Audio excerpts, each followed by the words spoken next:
নমস্কার, সময় এখন নিউজ এট 2 আর আপনারা জানেন দিনের সবথেকে গুরুত্বপূর্ণ খবরগুলো দুপুর 2টোয় একটু কাটাছাড়াও করা হয়। এই মুহূর্তে আমরা যদি কোনো ইম্পর্টেন্ট খবরের দিকে তাকাই সেটা অবশ্যই মমতা বন্দ্যোপাধ্যায়, কারণ মমতা বন্দ্যোপাধ্যায় গতকাল এক ইফতার পার্টিতে গিয়েছিলেন যেখানে ফিরহাদ হাকিম ছিলেন, তার পরিবারের সদস্যরা, অন্যান্য তৃণমূল কংগ্রেস নেতারাও ছিলেন। কিন্তু গুরুত্বপূর্ণ হচ্ছে সেই ইফতার পার্টিতে গিয়ে খুব আনঅফিসিয়াল একটা মিটিং করেছেন মুখ্যমন্ত্রী, যতটুকু আমাদের কাছে খবর। এবং মিটিংটায় কলকাতা পুরসভা এলাকায় বিভিন্ন কাউন্সিলররা ছিলেন।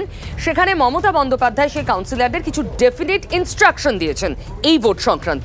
সেটাই আমি জানবো। আমার সহকর্মীর সঙ্গে কথা বলে শান্ত আমার সঙ্গে রয়েছে। শান্ত, কি কি নির্দেশ মুখ্যমন্ত্রী দিলেন গতকাল? দেখো যদি কলকাতা পুরসভার 144টা ওয়ার্ড, সেই 144টা ওয়ার্ডের বেশ কয়েকজন কাউন্সিলর গতকাল ইফতার মঞ্চে মুখ্যমন্ত্রী মমতা বন্দ্যোপাধ্যায় যখন মঞ্চে উপস্থিত হন তখন তাকে ঘিরে ধরে তার সঙ্গে দেখা করতে যান, কথা বলতে যান।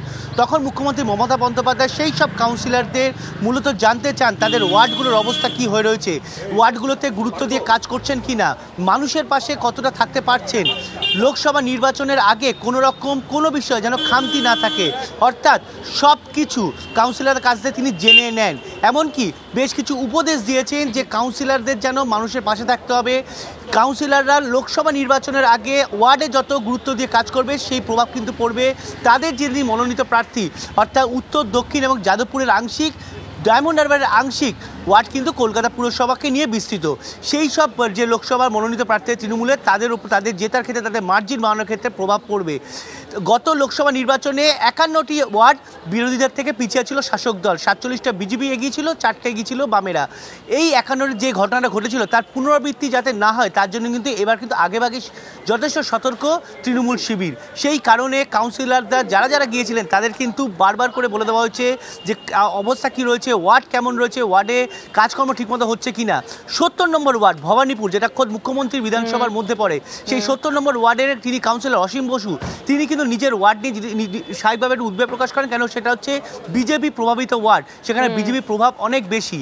সেই ওয়ার্ডটা নিয়ে অসীম বসু যখন মুখ্যমন্ত্রী মমতা বন্দ্যোপাধ্যায়কে বলেন যে এই ওয়ার্ডে বিজেপি প্রভাব আছে, যেহেতু গুজরাটি সম্প্রদায়ের মানুষজন রয়েছে, মুখ্যমন্ত্রী মমতা বন্দ্যোপাধ্যায় কিন্তু অসীম বসুকে বলেন যে পড়ে থাকতে হবে, লেগে থাকতে হবে, কোনোভাবেই চুপচাপ বসে থাকা চলবে না।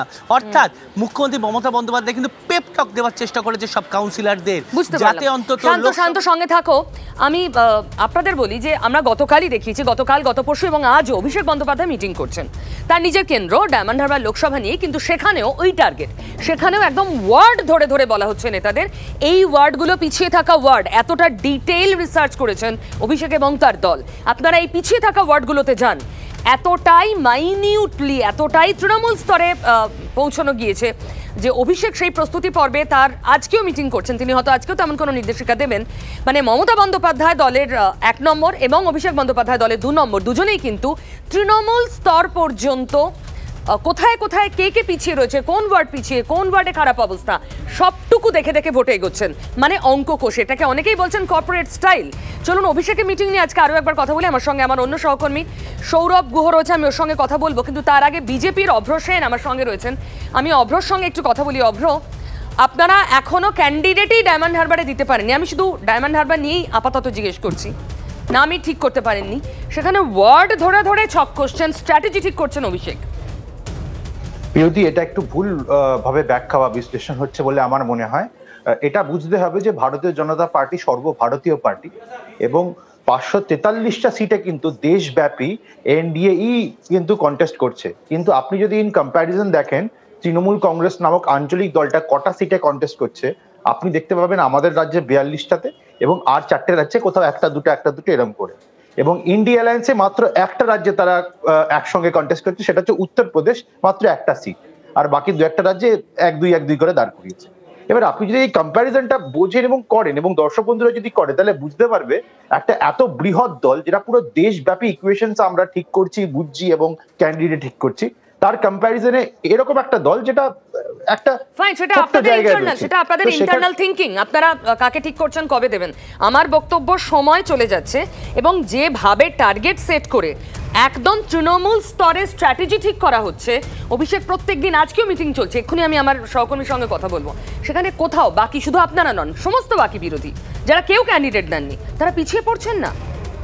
না পিউদি, এখানে একটু ভুল বোঝা হচ্ছে। কারণ দেখুন, আপনারা যদি প্রশাসনিক মিটিং থেকে এই ধরনের ইন্টারনাল মিটিং তৃণমূল কংগ্রেসের দেখেন, এগুলোর নামেই ইন্টারনাল। প্রশাসনিক মিটিংও মিডিয়াকে ডেকে এনে একটা গ্যালারি শো বা সার্কাস করা হয়, বা ধরুন এই ধরনের ইন্টারনাল মিটিং এর যে রিপোর্ট সেগুলো মিডিয়া জেনে যায়। তো এগুলো বেসিক্যালি ইন্টারনাল নয়, এগুলো বেসিক্যালি আই ওয়াশ এবং কর্মীদের এটা দেখানোর প্রচেষ্টা তৃণমূলের যে আমরা খুব কাজ করছি, আমরা খুব ভালো জায়গায় রয়েছি। কিন্তু ভারতীয় জনতা পার্টি তো এভাবে কাজ করে না। আমাদের যে ইন্টারনাল রিপোর্ট, আমাদের যে ইন্টারনাল সার্ভে, যেটা সাংগঠনিক ভাবে আমরা যেটা করছি, আমরা কিন্তু এটা ফলো করে বাইরে মিডিয়াতে বা বাইরের লোকজনদেরকে বলতে চাই না। আমার সঙ্গে থাকুন অব্র, আমার সঙ্গে থাকুন। আমি এই মুহূর্তে অব্র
এখনো পর্যন্ত মিটিং হচ্ছে, বৈঠক চলছে, তুমি দেখতে পাচ্ছ এখানে এই 3 দিন, আজকে এই 3 দিন ধরে বৈঠক চলছে। আজকে মূলত মহেশতলা এবং বজবজ, আপাতভাবে এই দুটি কেন্দ্রই কিন্তু দুটি বিধানসভায় তৃণমূল কংগ্রেসের খুব শক্ত ঘাঁটি। কিন্তু একটা রোগ আছে, তা হলো গোষ্ঠীদ্বন্দ্বের রোগ। যেখানে বেশি আধিপত্য সেখানেই গোষ্ঠীদ্বন্দ্ব মাথাচাড়া দেয়। এই দুই কেন্দ্রেই কিন্তু গোষ্ঠীদ্বন্দ্বের সমস্যা আছে। দ্বন্দ্ব মেটাতে অভিষেক বন্দ্যোপাধ্যায় কি বলেন, এবং প্রথম দিন থেকে ডায়মন্ড হারবার থেকে দুটো ট্রেন্ড দেখা যাচ্ছে যে একেবারে ওয়ার্ড ধরে ধরে যেখানে 21 সালের নির্বাচন, 19 সালের নির্বাচনে ঘাটতি দেখা গিয়েছে, সেই ঘাটতি পূরণের টার্গেট দিচ্ছেন অভিষেক বন্দ্যোপাধ্যায়। সেক্ষেত্রে মহেশতলা বজবজকে কি টার্গেট দেন সেদিকে নিশ্চিতভাবে তাকিয়ে আমরা রয়েছি। এবং যেখানে কোথাও বিজেপির ভোট বাড়ছে, অর্থাৎ ন্যূনতম যেখানে দেখা যাচ্ছে বিজেপি বাড়ছে, সেই জায়গাকে ইগনোর না করে সেখানে কিন্তু বিশেষভাবে নজর দেওয়া হচ্ছে। এই ট্রেন্ডটাও কিন্তু দেখা যাচ্ছে এবং সেটা ওয়ার্ড ধরে ধরে রিসার্চ ওয়ার্কটা খুবই ভালো। সৌরভ, অনেক ধন্যবাদ। মিটিং তো চলছে, তুমি নজর রাখো। তবে এই মুহূর্তে আমাদের দর্শকদের সামনে একটা ছবি নিয়ে এসে, একটা কার্টুন ছবি, যে ছবিটা পাবলিশ করেছে অল ইন্ডিয়া তৃণমূল কংগ্রেস তাদের এক্স হ্যান্ডেলে। এক্স পোস্টে কি ছবি দেখুন আগে। সেই ছবিটাতে দেখুন মমতা বন্দ্যোপাধ্যায়, এবং ছবিতে লেখা আছে যে যারাই বাংলায় ঢোকার চেষ্টা করছে, যে বহিরাগতরা এবং যারা বাংলার জন্য ভালো নন, ভালো বার্তা নন, মমতা বন্দ্যোপাধ্যায় পাহারাদার হিসেবে তাদের সবাইকে ঠেকাচ্ছেন। এআইটিসি এই মর্মেই একটা পোস্ট করেছে।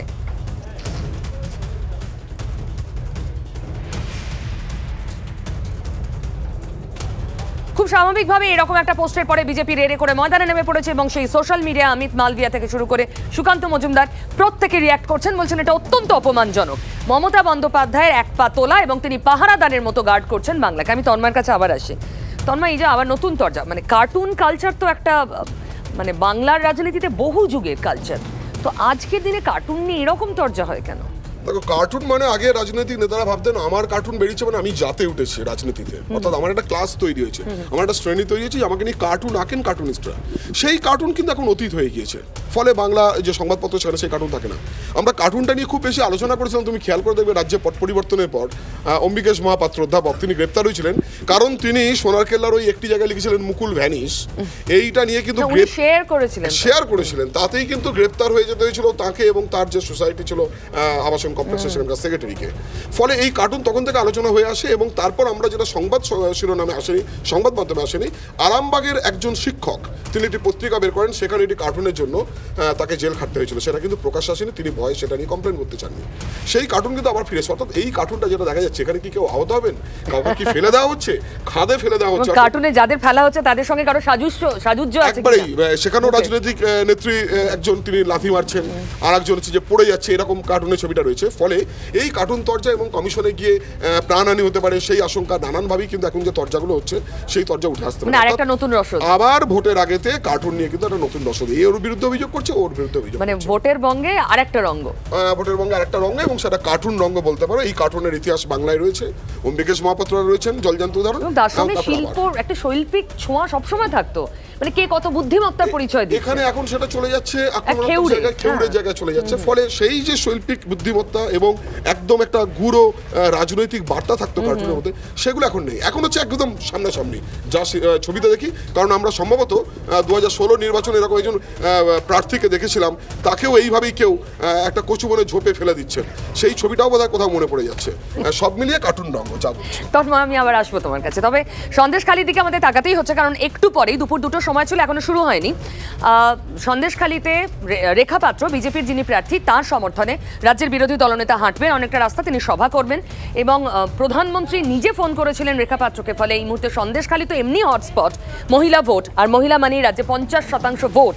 সুতরাং সন্দেশখালির রেখা পাত্র এবং তাকে গাইড করছেন রাজ্যের বিরোধী দলনেতা শুভেন্দু অধিকারী, তিনি তার সমর্থনে হাঁটছেন। কীরকম প্রিপারেশন, একটু পরেই শুরু হবে সেই র্যালি এবং সভার প্রস্তুতি। সৌরভ দত্ত ওখান থেকে সরাসরি বলবে। সৌরভ, দেখাও একটু। পিউদি, এই মুহূর্তে আমরা বসিরহাট উত্তর বিধানসভা কেন্দ্রে দাঁড়িয়ে রয়েছি। তুমি দেখতেই পাচ্ছ যে এখানে বিজেপি কর্মী সমর্থক যারা রয়েছেন তারা কিন্তু সেখানে এই মৈত্র বাগান, বসিরহাটের মৈত্র বাগান থেকে বোটঘাট পর্যন্ত যে র্যালি হবে, পদযাত্রা হবে শুভেন্দু অধিকারী, বিরোধী দলনেতা শুভেন্দু অধিকারীর তত্ত্বাবধানে, এবং তারপর যে সভা হবে সেই সভার জন্য তারা কিন্তু প্রস্তুত হয়ে রয়েছেন, এবং এখানে এই রাস্তা দিয়ে একের পর এক গাড়ি সেই সভাস্থলের দিকে উদ্দেশ্যে রওনা হচ্ছেন। একটা বিষয় বলার, যে বিতর্ক তৈরি হয়েছে রেখা পাত্রের প্রার্থী পদ নিয়ে, একটা বিষয় যে সেখানে কিছু জিনিস কিন্তু ছবি ধরা পড়েছে, যে সন্দেশখালিতে যখন রেখা পাত্র প্রথম পা দেন সেখানে কিন্তু বিজেপি যারা সাংগঠনিক দেখভাল করেন তাদের মধ্যে অনেকের অনুপস্থিতি চোখে পড়েছে, এটা প্রথম কথা। দ্বিতীয় কথা হচ্ছে রেখা পাত্রের প্রার্থী পদ নিয়ে তৃণমূলের তরফে যেভাবে এক্স হ্যান্ডেলে পোস্ট করে রেখা পাত্রকে নিশানা করা হয়েছে, এবং তারপর শুভেন্দু অধিকারী যে বক্তব্য পেশ করেছেন রেখা পাত্রের হয়ে, দলের তরফে সার্বিকভাবে যে বক্তব্য পেশ করা হয়েছে, সেই নিরিখে কিন্তু এদিনের যে পদযাত্রা সেটা কিন্তু অত্যন্ত গুরুত্বপূর্ণ।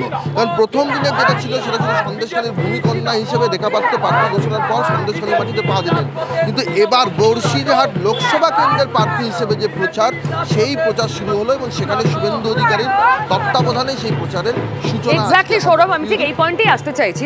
রেখা পাত্র একেবারেই অরাজনৈতিক এক ব্যক্তি, 4-5 দিন আগে পর্যন্ত ছিলেন। তিনি ভোটের কি কৌশল, কি স্ট্র্যাটেজি, রাজনীতি কি করে করতে হয়, কিভাবে কথা বলতে হয়, কোনোটাই তার নখদর্পণে নয় এখনো পর্যন্ত। বিজেপি কিভাবে তাকে গাইড করছে? তুমি তত্ত্বাবধানের শব্দটা ব্যবহার করলে, আমরা কি বলতে পারি যে শুভেন্দু অধিকারী রেখা পাত্রের গাইড, রাজনৈতিক গাইড?